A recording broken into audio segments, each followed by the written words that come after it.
We're joined today by Shaun Scott, CEO and Managing Director of Noble Helium. Shaun, thanks for your time. You're welcome. What's helium used for and why is it important? It's actually a great question. Helium is a critical industrial gas and it's used in a whole range of activities beyond party balloons, which is I think the thing we all think of straight away. MRIs, so cooling superconducting magnets.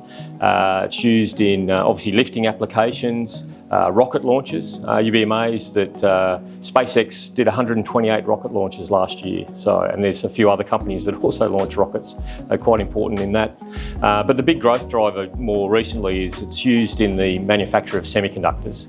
It's a critical industrial gas in that process that can't be replaced.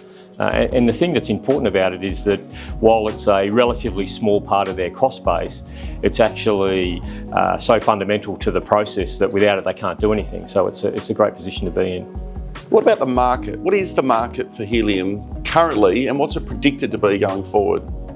Yeah, so right now it's about a $5 to $6 billion US wholesale market, predicted to grow to about $8 billion by 2030. Where Noble sort of fits in timing-wise, hopefully we'll be up and producing within that window of growth, and a lot of that growth's coming through semiconductors, amongst other things. But also being in Tanzania, a safe political jurisdiction with helium that's not associated with hydrocarbons is really something that a lot of the big industrial gas companies are looking for to diversify away from places like Russia, for example, which were supposed to be 25% of the market supplied by now, but obviously with issues going on over there, that's not happening. How do you find doing business in Tanzania? Yeah, Tanzania is great. It's a very stable, it's British law, and the government's super supportive and understands that they need foreign investment and know how to leverage the resources that they have in the country. So it's great, very safe. We've been there for about 8 years, not had any incidents whatsoever. But the thing that's unique about Tanzania is that it's a geology that really fits well with helium. So helium's formed through the radioactive decay of uraniums and thoriums in the crust. Uranium has about a 4 billion year half-life, so obviously you need crust that's the right age so that you develop that inventory of helium, and the Tanzanian craton that sits right in the middle of Tanzania is that right age. So we've got a big inventory of helium there, but what's especially unique in Tanzania is that it's then caught up in the East African rift system. So you've got this rifting and upthrusting and heating and so on that's gone on that's liberated all of that helium into the surrounding geology, which is young neogene sandstone reservoirs. So it's a perfect sort of scenario for helium. And you drilled 2 wells last year, moving into appraisal wells. What's the plan? Yeah, so we did our first 2 exploration wells.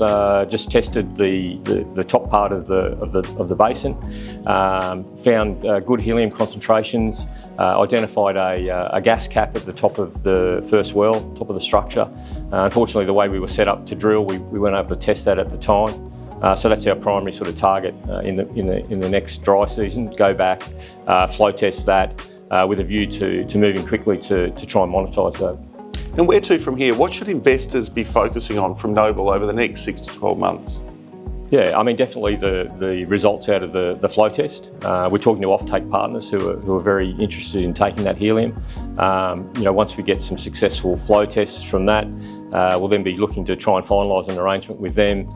Obviously some preliminary engineering and design work that'll come out of the flow test activity that we do in the middle of the year, and then hopefully everything going well by the end of the year, inking a contract with those guys and then getting into producing the equipment and up and running hopefully 12 to 18 months later. Exciting times for Noble and its shareholders. Shaun, thanks for your time. You're welcome.